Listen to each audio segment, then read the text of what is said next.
बिस्मिल्लाहिर्रहमानिर्रहीम। Dear students, हम discuss कर रहे हैं इंटरफेरेंस इन थिन फिल्म। इसमें हमने प्रीवियस लेक्चर में डिस्कस किया था कि इसमें जो पार्ट डिफरेंस आता है वो तीन चीज़ों पे डिपेंड करता है। अब ये यहाँ पर दो पॉइंट्स हैं, इनको देख लेते हैं। When a wave travels from a medium of lower refractive index to a medium of higher refractive index, it undergoes a phase change of 180 degree या pi radian after reflection. There will be no phase change in the reflected wave if it travels from a medium of higher refractive index to a medium of lower refractive index. तो simple सी बात है, जब wave लो refractive index से high refractive index की तरफ जाएगा तो 180 degree face change आएगा। लेकिन जब हाइयर से लोअर की तरफ जाएगा तो फिर किसी किस्म का फेस चेंज नहीं होगा।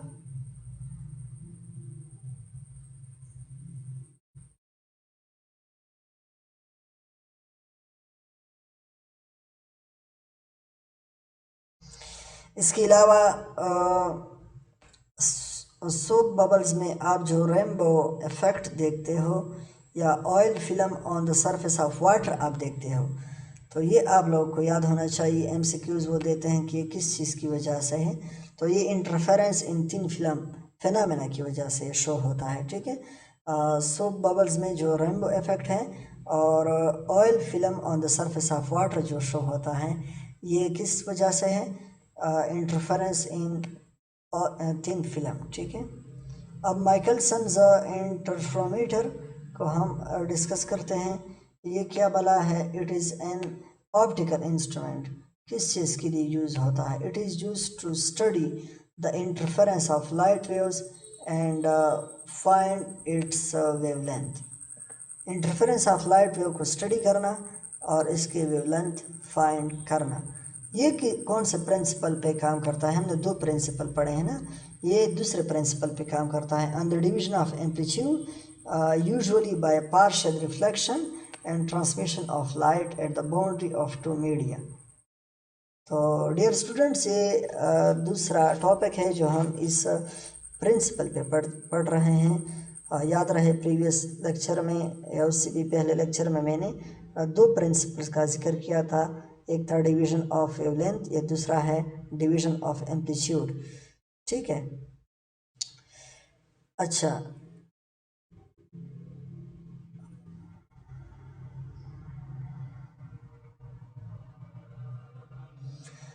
माइकलसन ने इस इंस्ट्रूमेंट में दो प्लेन मिरर्स को यूज़ किया है। ठीक है, और दो ग्लास प्लेट्स यूज़ किए हैं। समझ गए? इन दो मिरर्स में एक मिरर मूवेबल है और दूसरा फिक्स्ड है।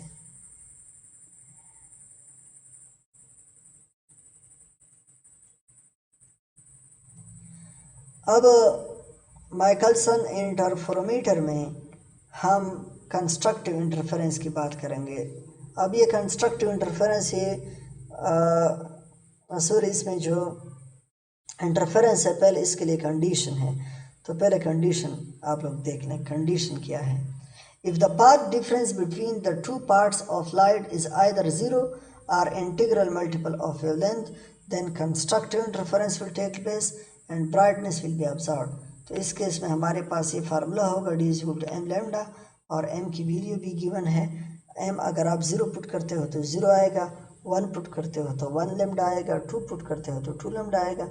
तो ये जो इन्होंने कंडीशन बताई है कंस्ट्रक्टिव इंटरफेरेंस के लिए, ये शर्त है।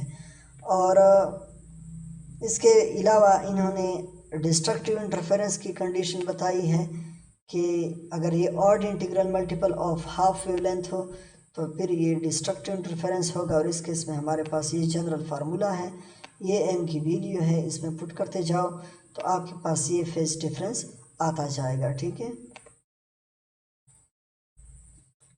तो इसमें either zero or integral multiple of wavelength है, जबकि यहाँ पर odd integral multiple of half wavelength है। तो ये फ़र्क है, ये डिस्ट्रक्टिव इंटरफेरेंस और ये ऊपर वाला कंस्ट्रक्टिव इंटरफेरेंस। याद रहिए, कंस्ट्रक्टिव डिस्ट्रक्टिव हम माइकलसन इंटरफेरोमीटर में डिस्कस कर रहे हैं। इससे पहले भी 2 दफ़ा हम इस टॉपिक को डिफरेंट सिनेरियो में डिस्कस कर चुके हैं, ठीक है।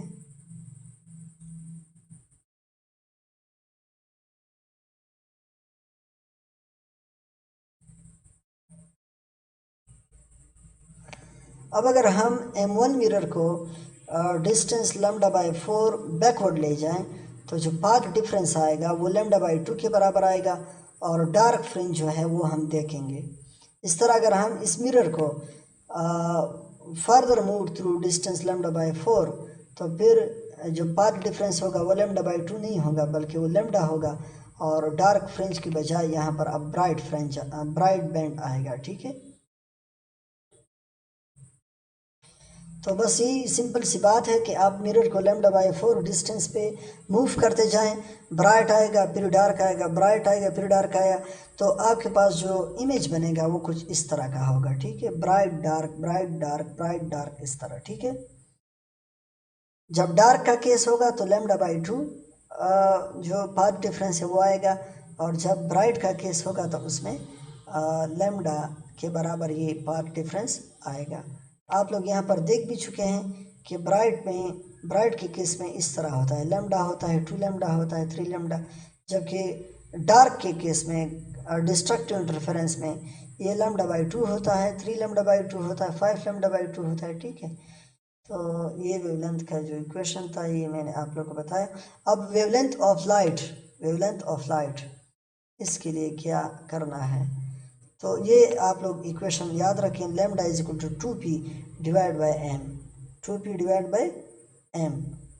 तो ये p जो है ये टोटल डिस्टेंस है और m तो आप लोग जानते हैं, इससे पहले भी हमने कई दफ़ा इसको यूज़ किया है, और फ्रिंज की जो तादाद है, ऑर्डर है, ये उसको शो करता है, ठीक है। अब अगर आपके पास m हो और p हो तो आप लैम्डा को फाइंड कर सकते हो। याद रहिए लैम्डा माइकलसन इंटरफेरोमीटर के केस में हम पढ़ रहे हैं, ठीक है। अब है diffraction of light. Diffraction of light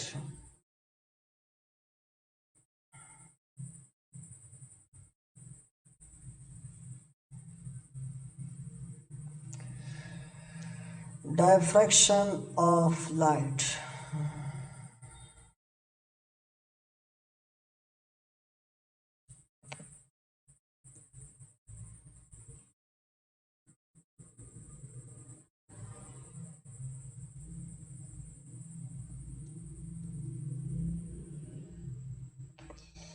interference के साथ साथ डायफ्रैक्शन जो है ये भी वेव थ्योरी ऑफ लाइट को सपोर्ट करता है, ठीक है।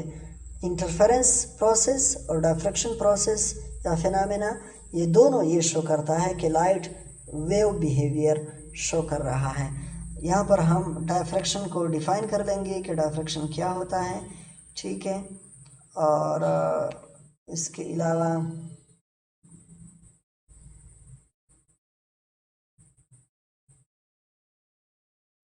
ये फिनोमेना कब होगा, कंडीशन क्या है, the diffraction effects are produced when a beam of monochromatic light passes through a narrow slit. It should be noted that the central maximum is of high intensity and very broad as compared to the other maximum.